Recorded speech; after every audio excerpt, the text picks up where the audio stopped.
Going on, everyone? John Matrix here. Hope you're all having yourselves a wonderful day wherever you're at, whenever you're watching this. We're going to be jumping into some more Magnus archives here today with episode 178 of the Processing Line. Links, as always, will be down below in the description to the Rustical Podcast YouTube channel, the Magnus Archives playlist, and to their websites. Please do me a favor. If you've been enjoying this series, be sure to go over to their YouTube channel, like all the episodes that you have enjoyed, and hit that sub button on the channel while you're there. Great for ways to give them some love and support.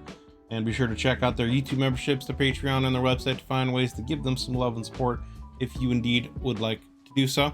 There's a join button underneath the video. There's a join button underneath the video if you'd like to take a look at the YouTube membership benefits and tiers that I have to offer and give my channel some love and support. Feel free to check that out. There's also a link in the description to the community Discord, so if you'd like to join the Discord and join the discussions that we have with the Magnus archives and other things going on in there, feel free to check that out. There's also a bunch of playlists on the channel for other universes that I do reactions for, so feel free to look around, see if there's any other content that you might have interest in. Regardless, thank you for taking the time out of your busy day and schedule, come in here and hang out, check out the video. Hope you enjoy it. If you do, consider leaving a like and a sub. That helps me in the channel grow. With all that said, let's jump into this here. Magnus Archives, episode 178, The Processing Line.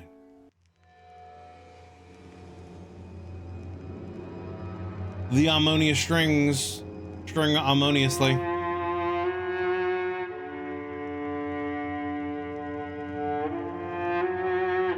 Ebo filling in the role of Elfie today. Thank you very much, Ebo. Appreciate it.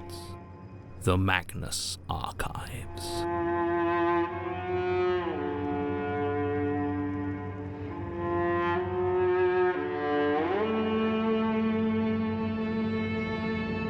Episode 178. The Processing Line.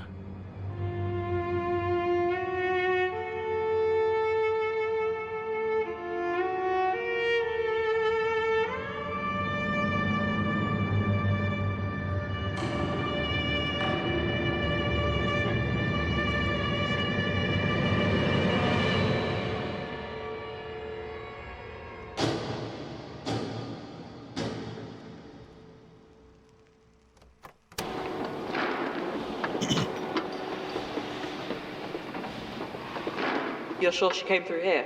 Have I steered you wrong so far? I don't know, do I? Sounds like there's some kind of manufacturing facility or like a printing center or something like that. We haven't actually found her yet. We're getting closer. Great. Would you both just keep it down, please? They're not aware of us, Martin. I keep telling you. Yeah, I know, but it's not okay to talk as though they're not there. They're still people. Are they? Technically, a lot of them actually aren't people. Come again? A lot of them are created by this place as set dressing, I suppose. This domain, the fear of it requires these cues, this intricate, hateful bureaucracy of hundreds of thousands of doomed souls. It needs far more than the number of people who actually ended up here. Wait. So it just makes the rest of them up? Maybe 1 in 100 or so are actually real. The rest are there to make those people's fears more acute. Makes sense. That's somehow more disturbing. Yeah. How do you tell which is which? I mean, you could ask me, I suppose. But I don't really see the point. Would it help you to know whose suffering is real and whose is just a grim reflection? No. Well, there you go then. Why are they queuing? I mean, I've been keeping us away from those rooms, but... well, it's a factory of the flesh, Martin. Use your imagination. Yeah. No, I don't think I will. Why? Yep. So who's in charge here? Not anyone you're familiar with. We won't be meeting them. You're not going to... No. Giving them a little look-see. In the main processing room, and believe me when I say that's not somewhere you want to be. Yeah, I guess. God, I hate all of these loose ends. I'm sorry. It's fine. Are they really loose ends? We'll just have to tie them all up in one go. Around Elias's neck. Which way? Left. Just up ahead. Although, actually you might want to head through that door and wait. Again? Already? There's a lot of fear in this place. What's in there? Tool cupboard. Safe enough place to wait? Fine. You know, I wonder what happens if John decides not to do one of his statements in one of these domain areas, right? Like, does John going through each of these domains and giving a statement, does it like anchor the eye in each of these domains? So the eye gets to feed off of the fear going on in the domains from then on? Like, does the eye not necessarily have a presence in all these domains until John goes in there and gives a statement and anchors the eye and gives it more power? And thus, if doing so, does that also give Jonah Magnus more power? Is John working against himself by giving these statements? You know what I mean? No. What the hell sort of tools are those? Flesh factory, remember? Yeah. New plan. We wait in the corridor, you go in the spike cupboard and tell your story to all the hooks and stuff. Fine. Just don't wander off.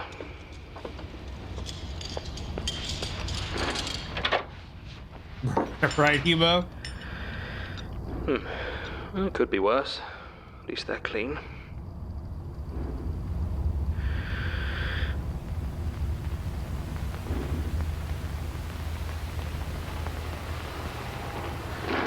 Time has no meaning in this place. But that does nothing to lessen the certainty that Tyler has been in this line for years.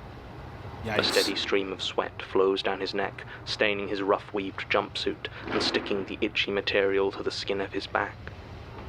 The heat of this place is intense, but more than that, it is the apprehension, the waiting, the inching step by step towards his own consumption. He wants to turn and run, to push past the endless row of desperate, weeping people and flee this place. But where would he go? There is nowhere else. Only the processing plant, and he's heard the stories of what happens if you don't get processed through the official channels. It's messy, and more than that, they just throw the remains away. Nothing is used, and deep down Tyler knows that's what he's for. He's there to be useful, and the thought of running from that scares him as much as whatever is waiting for him at the end of the line. Another person processed, another step forward on the snaking line of bodies. Tyler tries for a moment to remember how he got here, where he was before this room of noise and heat and patient waiting figures.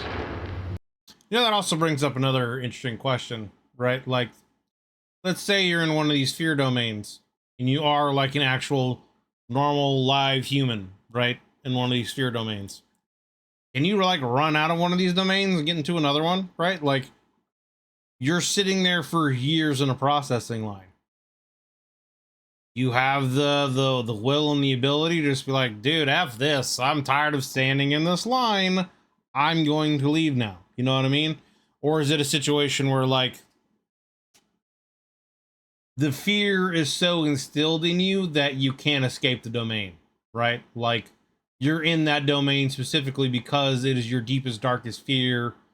And it's so ingrained in you that it basically paralyzes you and you can't work against it. It's faded now. He remembers aches and worries and sometimes something that might have been joy. But it's far away now, like something seen projected on a distant wall. Another step forward and he's standing at a desk. Makes you wonder, right? Like, where does the DMV fit in one of these fears? You know what I mean? Like, the fear of being at the DMV for years on end, waiting for your turn to get processed, right? You know, that's kind of like what I picture happening here almost. Person, is that a person? Right, that's what I figured, Mary. Where? But it's like, yeah, I would assume you stay in your fear domain as long as that's your fear. But it's like, can your fear change, right? Like, again, do you adapt to that fear in that domain, and does it no longer hold sway to you at some point, and then you're just like, F this, I'm tired of being here, and leave, and then stumble into a new domain that becomes your new fear? Or is there no real escape from the domain you're in? You know what I mean? There's a loose hood of coarse black leather. Below it, they wear a featureless mask of the same material, without a gap for eyes or mouth or even the shape of a nose. They wordlessly slide a form across to Tyler. His eyes travel down it. Name, age, ethnicity, blood type, eye color, body mass index. The list stretches on and on and on, and he can feel the stares of the thousands behind him burrowing into the back of his skull. He looks around, unable to find a pen, a pencil, anything. The thing sat behind the desk does not respond to his questions. Finally, Tyler takes his fingernail, now long and ragged from his time in the queue, and painstakingly scores the words into the paper. When one nail breaks, he uses another, until finally the information is carved into the thick white form. The thing behind the desk nods, just once, and points him to another line as long or longer than the first. Tyler feels his stomach drop as he walks slowly over to join it. This gradual procession of the doomed leads not to a desk, but to a small room partitioned off from the wider floor of the facility. What happens within it is not clear, but the looks of apprehension and despair on the faces around him are even more pronounced than they were before. Once again, Tyler considers briefly trying to run, but there's nothing for it. Whatever the management has prepared for him at the end is what's coming for him. All he can do is wait for the axe to drop. And wait he does, as the minutes turn into hours, turn into days, turn into years, which mean nothing in the thick torpor of control. So it's like, yeah, like the fear here, like the anticipation of what's gonna happen, right? Sitting there and waiting, and just like letting your mind wander on what could happen, what's going to happen. Real time. Once or twice, Tyler tries to engage those in front or behind him in conversation, but gets only panicked weeping in response. It's interesting that that's kind of what's going on with the flesh here. But I guess, right, like the idea of body, like, what's the word I'm looking for?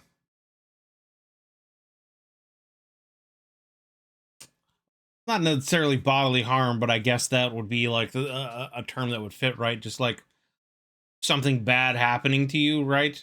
And that leaving you disfigured.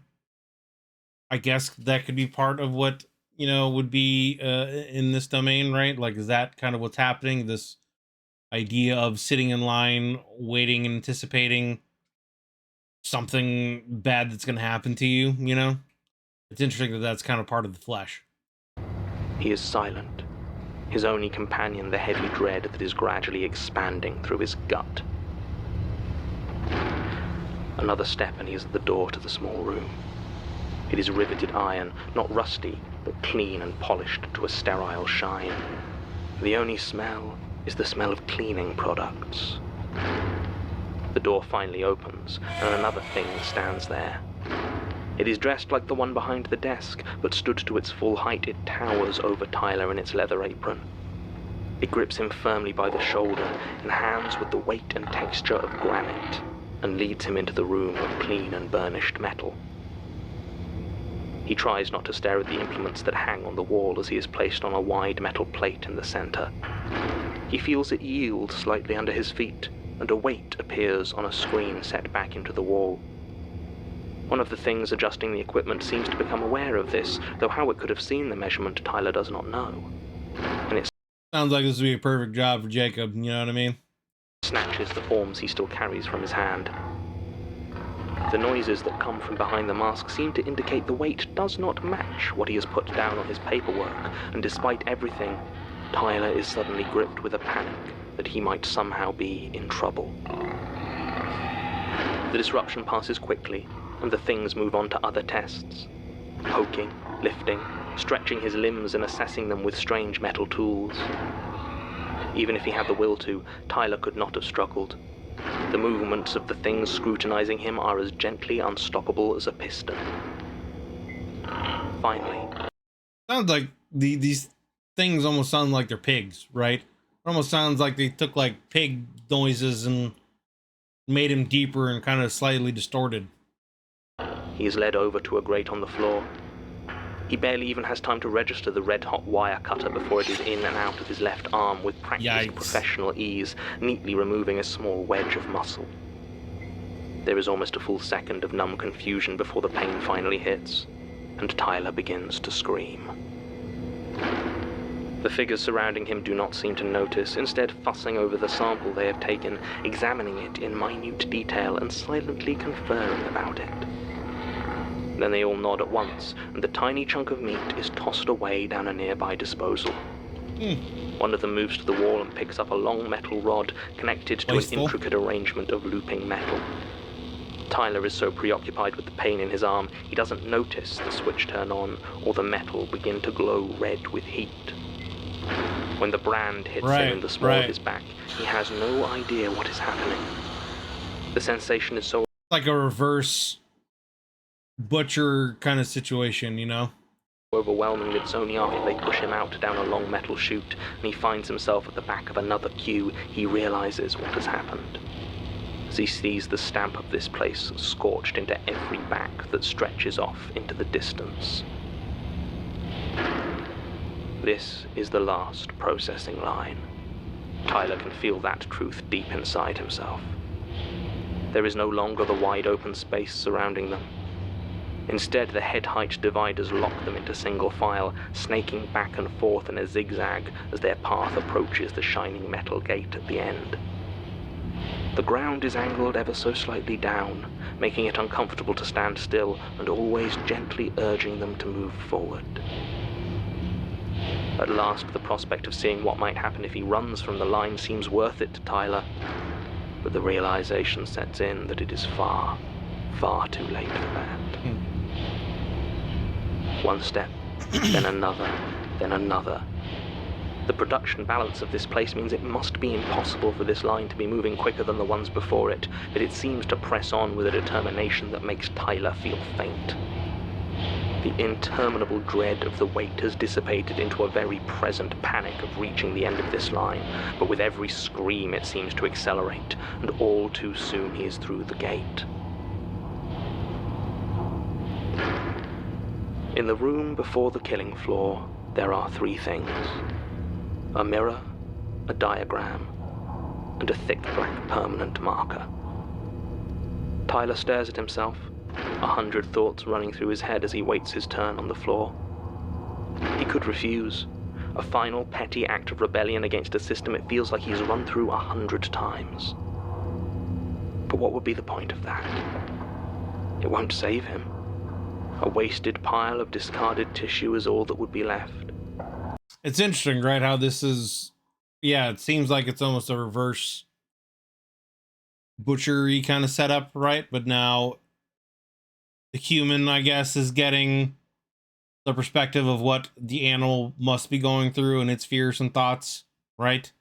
As it's going through the processing line and having parts of it taken away and marked and stamped and, you know, whatever to be processed. Like you said, this is the last stop before the killing floor, which, you know, was the name of an episode, and that episode obviously had to deal with this situation. Is it not better, at least, to be useful? Tyler picks up the pen and begins marking the cuts of meat upon his body. When he is done... Oh, that's terrifying. Now he's, like, marking himself on where he should be, like, butchered, on how he should be butchered. Okay. Done. He walks through the door.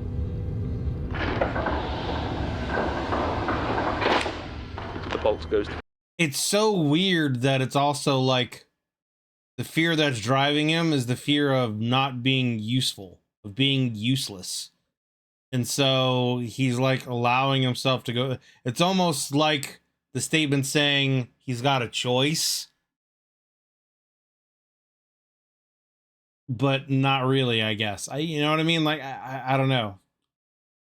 But yeah, like, he went through the process of marking off the various cuts of meat on himself before stepping forward and being, you know, finished off so he can be processed. I don't know.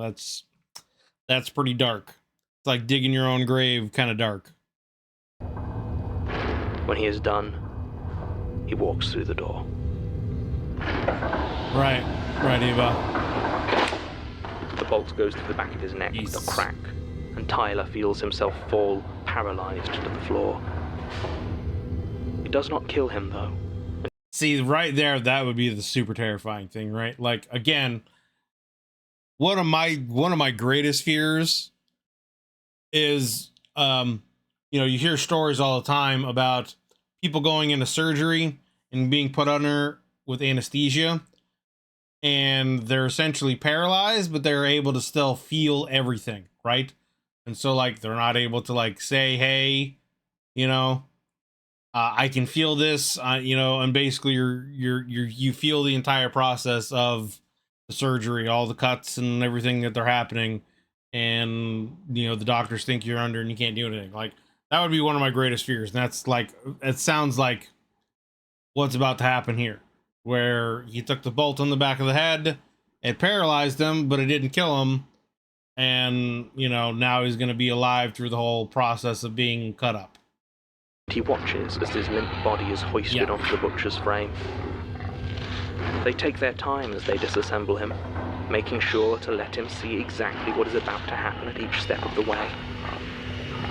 The last thing he sees before returning to the processing line is everything going into the garbage. There wasn't a single suitable cut. And then, wow, right? Like, the idea that you went through all of that only to basically be told that you're worthless, that none of anything that you did was useful. Useless, one of the butchers says, and Tyler is gone.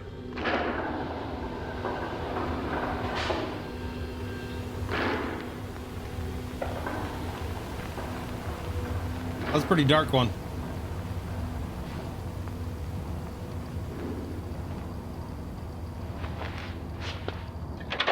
I know you find it hard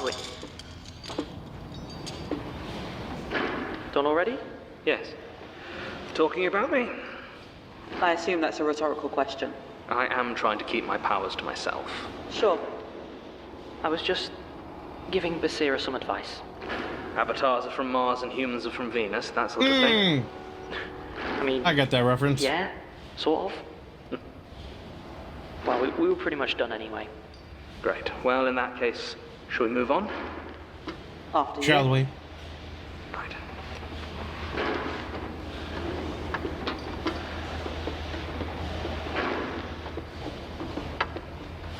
Excuse me. Martin, they can't hear you. I know, John. It's not the point. All right. And Martin's still trying to be courteous to things that aren't real, or, that don't matter, I guess. Next one's through here. Next one. Her latest victim. Oh. Recognize her. No. I don't think I do. That wasn't a question. It was an instruction. We can't move on until you do. John, what are you getting at? This isn't just a journey through spaces. Fine, I recognize her. I don't know her name, though. Isabel Moran. Shoplifter, drug addict. Daisy was certain she was dealing as well. Derailed her recovery twice. Fine. Noted.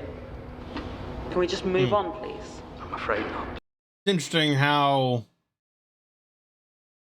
Basira's having to face all of the mistakes that Daisy made, or all the bad things that Daisy did as a cop, because Daisy felt justified in doing, I guess, these things. That's where it feels like it's going, right?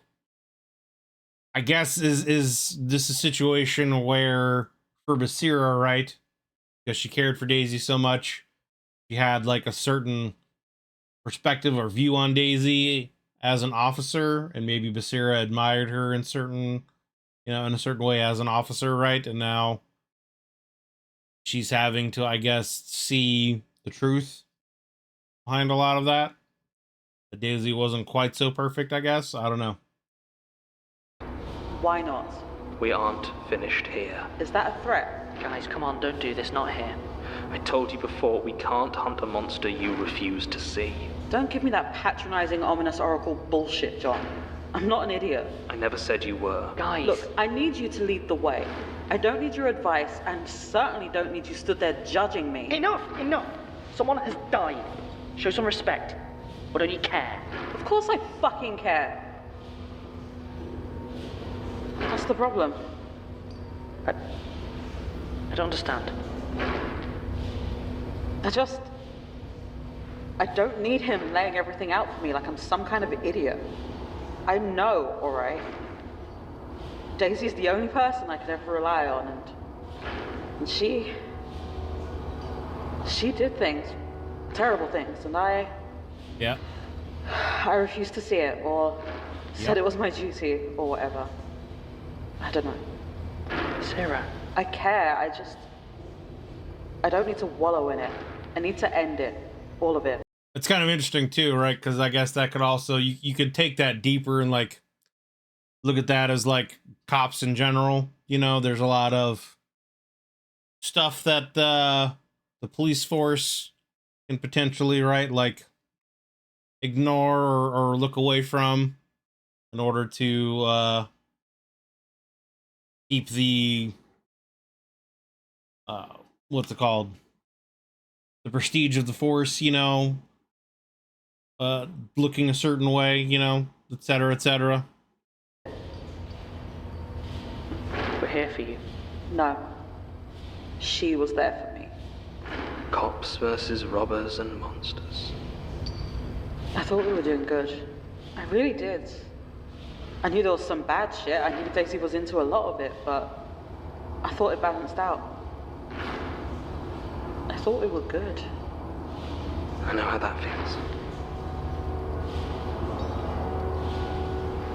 I wanted to help people, you know? When I first joined, protect people. But then I saw what some of those same people were capable of, and something changed. I wanted to hurt them. The ones that deserved it, and it felt good. It felt righteous.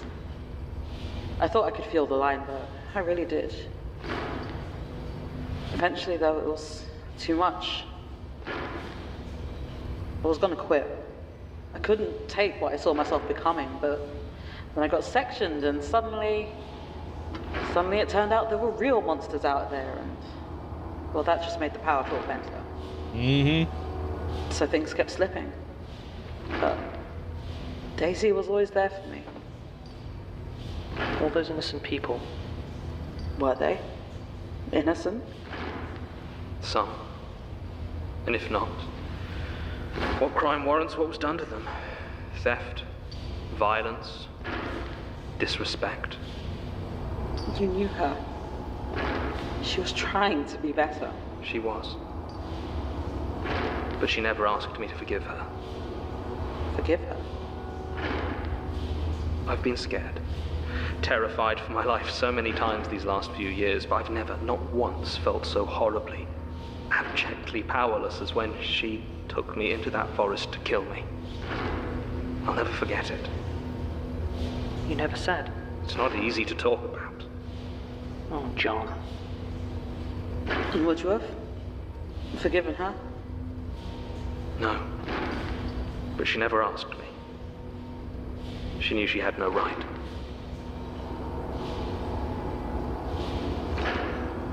I really am gonna have to kill her, aren't I? There's no way to bring her back. Not anymore. At this point, if I tried to take away her fear, it would destroy her anyway. Well, I my ain't answer gonna to be that. able to. Yes. And she stays dead. In this case, yes. What about the powers? Dream logic, remember? She won't come back. Trust me. Does she want me to kill her? She asked you to, didn't she? No, I mean right now. Is she suffering? No. Right now, she's happy. I mean, yeah, right now she's enthralled in the hunt, right? she's doing what she wanted to do. She's hunting down these criminals and bringing them to justice in her mind.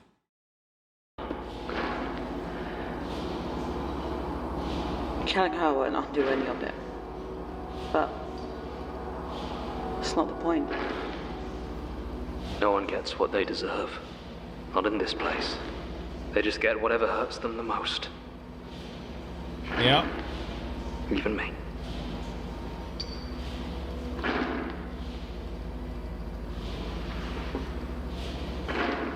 I mean, and that just goes to show, you know, like even police officers, they're just human, and there's good and bad ones, just like everyone and everything else. You know, there's good cops out there that really do have that ideal of wanting to protect and serve and are absolutely willing to put their lives on the line to protect the average human, you know, the average person out there. And then there are definitely cops out there that are power hungry and love the position and want to abuse that power because for whatever reason, you know what I mean? There could be any number of reasons, you know, just like they're, you know, cops are human just like anyone else. They're fallible just like anyone else.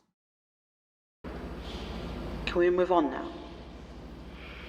Yes, I believe we can. This way. There you go. There you go. Another great episode of the Magnus Archives. The Magnus Archives is a podcast distributed by Rusty Quill and licensed under a Creative Commons Attribution Non-Commercial Share-alike 4.0 international license. Today's episode was written by Jonathan Sims, produced by Lorianne Davis, and directed by Alexander J. Newell. It featured Jonathan Sims as the Archivist, Alexander J. Newell as Martin Blackwood, and Frank Voss as Basira Hussein. To subscribe, buy merchandise, or join our Patreon, visit rustyquill.com. Rate and review us online, tweet us at The Rusty Quill, visit us on Facebook, or email us via mail@rustyquill.com. Join our community on the Discord via the website or on Reddit at r/the Magnus Archives.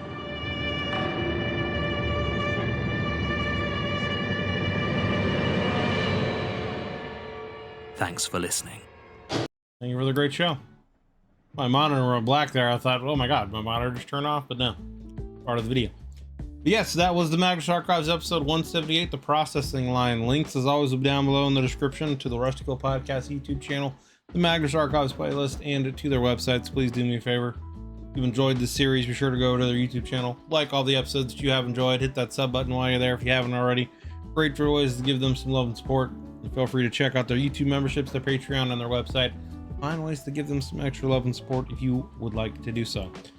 So, I mean, pretty kind of deep and dark episode in a lot of different ways in this one. You know, the idea of fear of being useless and how it'll drive you to do things you wouldn't normally do just to make yourself feeling useful, and the kind of almost like having, from the human perspective, the experience of going through the butchering process that, you know, animals have to go through. And it sounded very much like the creatures that were there they sounded very kind of like pig noises. I don't know, they could be some kind of weird flesh pig monsters that are, you know, going through and processing humans. And, you know, they kind of piece off this guy after he's been sitting in line for years, waiting and anticipating, having that fear of what's going to happen to him, then goes in, gets a chunk of him taken off. They throw it away because it's useless. He goes through, you know, the various processing lines, only to get stuck in a room where he then, in order to feel useful, you know, marks all the different cuts of meat that are on him. He gets the bolt to the back of the head but doesn't die, and he watches the whole process of him being butchered, only to have, you know, the pieces being thrown away because they're no good and he's no good. And then the process probably, I would assume, starts over again with him, you know, going through all of that all over, I would assume. So I mean, yeah, just season 5 things are a lot more intricate and relatable, both amazing and deeply upsetting. Right. You're not wrong, Hebo. You're not wrong. But yeah, you know, pretty deep and dark. Like I said, you know, the idea of what people will go through and take, and the kind of abuse they could take just to make themselves feel useful to others, you know, that kind of fear and situation. And then after that, going into the idea of, you know, good cop, bad cop, you know, in the name of justice and potentially righteousness, you know, what are some good cops willing to, you know, turn away from and overlook that other cops might be willing to do in the name of justice? You know, Daisy did a lot of things to people that may not have been justified, or, you know, Daisy thought some, you know, drug addict was actually dealing when they weren't, and so she, you know, set her up in some way, and, you know, Basira kind of looked the other way, you know, because she thought Daisy was justified in kind of a situation, you know. So it goes into that whole theme of, you know, what people are willing to overlook for someone they care about, kind of a situation, and how that those relationships can turn toxic, you know. And now it's a situation where Basira has to really see the kind of person that Daisy was in order to face Daisy to fulfill Daisy's promise of wanting to be put down. So a lot of layers going on in this episode, a lot of layers of different things happening on this episode, but another very good one. Like I said, episode 178, the processing line. We're getting close to the halfway point of season 5. So I'm like I said, we finally got Basira back. I have a feeling within the next couple of episodes we'll actually confront Daisy, and John kind of confirmed in this episode that it seems like there's no bringing her back, not this time. So it seems like they're gonna have to actually put her down. What's gonna happen with Basira at that point? You know, can Basira actually go through it, or is John gonna have to do it? And if John does it, could Basira actually, you know, forgive him for doing that? I don't know. I feel like that's kind of where things might end up going. So we'll see. But yeah, thanks for watching, guys. Hope you enjoyed this episode. If you did, consider leaving a like and a sub. It helps me in the channel grow. There's a join button underneath the video. Feel free to take a look at the YouTube membership benefits and tiers that I offer if you'd like to give my channel some love and support. There's a link in the description to the community Discord that's open and available to everyone. So if you'd like to join the Discord, join in the discussions that we have going on there, feel free to check that out. There's also a bunch of playlists on the channel for other universes that I do reactions for. You know, SCP Foundation, 140K and fantasy, analog horror stuff like Greylock and Backrooms, etc. Feel free to look around and see if there's anything else that might interest you in checking out. Thanks for watching. Have yourselves a wonderful day. See you guys in the next one.